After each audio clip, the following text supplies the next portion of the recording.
Hi friends, welcome to my channel. ഇന്ന് ഞാൻ ഉണ്ടാക്കാൻ പോകുന്നത് സ്വാദിഷ്ടമായ ഒരു മത്തിക്കറിയാണ്. അതിന് എന്തൊക്കെയാണ് വേണ്ടതെന്ന് നമുക്ക് നോക്കാം എങ്ങനെയാണ് ചെയ്യുന്നത്. ആദ്യമായിട്ടൊരു ഗ്രൈൻഡറിനെടുത്തിട്ട് അതിലേക്ക് ഞാൻ ഒരു 10 ചെറിയ ഉള്ളി, ഒരു ടൊമാറ്റോ, ചെറിയൊരു ടൊമാറ്റോ, ഒരു 1.5 ടേബിൾ സ്പൂൺ മുളക് പൊടി, ഒരു 1/2 ടീസ്പൂൺ കുരുമുളക് പൊടി, ഒരു 1/4 ടീസ്പൂൺ മഞ്ഞൾപ്പൊടി, ഒരു 1/4 ടീസ്പൂൺ തികച്ച് വേണ്ട അത്രയും ഉലുവപ്പൊടി, ഇത്രയുമാണ് ഇത് ചേർത്തിരിക്കുന്നത്. ഇത് നമുക്ക് നന്നായിട്ട് ഒന്ന് പേസ്റ്റ് പോലെ അരച്ചെടുക്കണം. ഇനി ഒരു ചട്ടി അടുപ്പ് വെച്ചിട്ട് അത് ചട്ടി ചൂടാകുമ്പോൾ അതിലേക്ക് ഒരു 1/2 ടീസ്പൂൺ കടുക് പൊട്ടി കഴിയുമ്പോൾ അതിലേക്ക് നമ്മൾ ഒരു ടേബിൾ സ്പൂൺ ഇഞ്ചി വെളുത്തുള്ളി പേസ്റ്റ് ചേർക്കണം. ഇത് ചതച്ചതാണ്, ചതച്ചില്ല.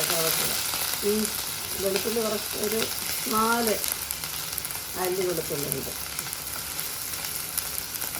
ഇഞ്ചി ഒരു ചെറിയ കഷ്ണം.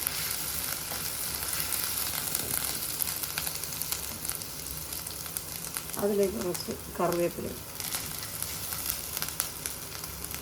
ഒരു 2 പച്ചമുളക്,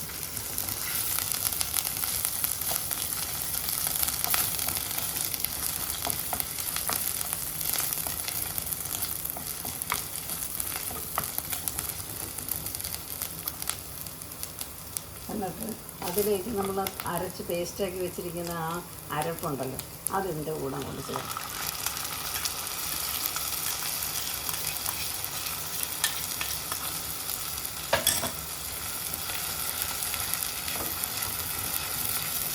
ഞാൻ എരിവ് കുറച്ചായിട്ടിരിക്കുന്നത് കേട്ടോ. നിങ്ങളുടെ ഇഷ്ടം അനുസരിച്ചുള്ള എരിവൊക്കെ ചേർക്കാം.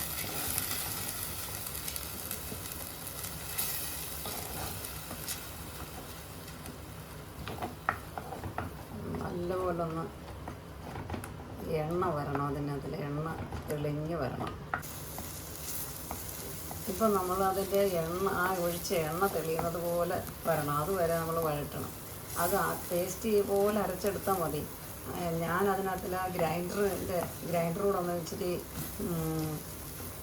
വെള്ളം ഒഴിച്ചിട്ടുണ്ട്. ശകലം ലാസ്റ്റ് ഗ്രൈൻഡർ ഒന്ന് കഴുകി അതിനകത്ത് ഇച്ചിരി വെള്ളം കൂടെ അതിൽ ആഡ് ചെയ്തു, അതുകൊണ്ട് കുറച്ച് വെള്ളമായിപ്പോയി. നിങ്ങൾ ഗ്രൈൻഡറിൽ കഴുകി ലാസ്റ്റ് ഒഴിച്ചാൽ മതി. ഇനി നമ്മൾ ഇതിനകത്ത് ചെയ്യുന്നതെന്ന് പറഞ്ഞാൽ ഇത് ഉപ്പും കുടംപുളിയും കൂടെ ഇട്ട് 1 കപ്പ് വെള്ളത്തിന് അതിൽ 1 കഷ്ണം കുടംപുളിയും ഈ ഉപ്പും കൂടി ഇട്ട് തിളപ്പിച്ച വെള്ളമാണ് അതേ ഒഴിക്കാവുള്ളൂ. അങ്ങനെ ഒഴിക്കാവുള്ളൂ, അല്ലെങ്കിൽ ടേസ്റ്റ് കിട്ടത്തില്ല കറിക്ക്. ഇത് ചെറിയ 1 കഷ്ണം കുടംപുളിയേ ഉള്ളൂ. കാരണം ഞങ്ങളുടെ കായംകുളത്തെ വീട്ടിലെ കുടംപുളിയാണ്, അതുകൊണ്ട് അത് നല്ല പുളിയാണ്. അതുകൊണ്ട് കൂടുതൽ പുളി ഇട്ട് കഴിഞ്ഞാൽ ഭയങ്കര പുളിയായിരിക്കും. അതുകൊണ്ട് വളരെ കുറച്ച് പുളിയേ ഞാൻ ഇട്ടിട്ടുള്ളൂ. നിങ്ങളുടെ പുളിയുടെ അനുസരിച്ച് നിങ്ങൾ ഇടണം. ഇത് ഞാൻ കുറച്ച് മീൻ വേണ്ടി ഒരു 5 മത്തിയെ ഞാൻ കറി വെക്കുന്നുള്ളൂ. അതിനുവേണ്ടിയുള്ള ഗ്രേവിയെ ഞാൻ പ്രിപ്പയർ ചെയ്തിട്ടുള്ളൂ. നിങ്ങൾക്ക് കൂടുതൽ മീൻ എടുക്കുകയാണെങ്കിൽ അതിനനുസരിച്ച് ഗ്രേവി നിങ്ങൾ കൂട്ടണം. ഇത് ഞാൻ 1 കപ്പ് വെള്ളം ഉപ്പും കുടംപുളിയും കൂടി ഇട്ട വെള്ളമാണ് ഇത്. ഇപ്പം തിളയ്ക്കുമ്പോൾ നമുക്ക് മീനിട്ടാൽ മതി. ഇനി നമുക്ക് ഇതിനകത്തിലേക്ക് മീനിടാം.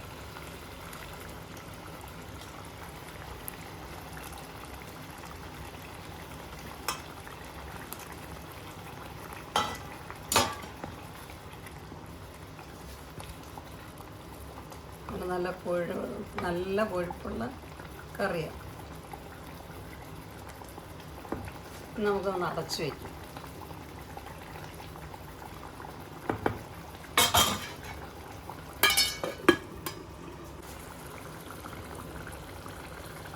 ഇനി നമുക്കൊന്ന് കറക്കി കൊടുക്കാം. ഇളക്കരുതിട്ട് കേട്ടോ, ഇളക്കി കഴിയുമ്പോൾ മീനങ്ങ് പൊടിയും. അപ്പോൾ അതൊക്കെ ഒന്ന് കറക്കി കൊടുക്കും. എന്നിട്ട് നമുക്കൊരു ഉപ്പും പുളിയൊക്കെ നോക്കാം.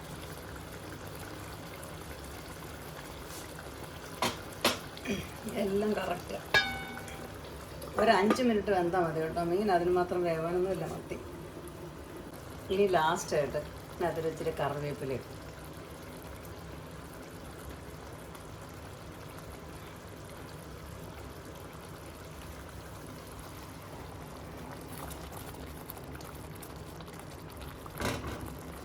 അപ്പോൾ നമ്മുടെ സ്വാദിഷ്ടമായ മത്തിക്കറി റെഡി.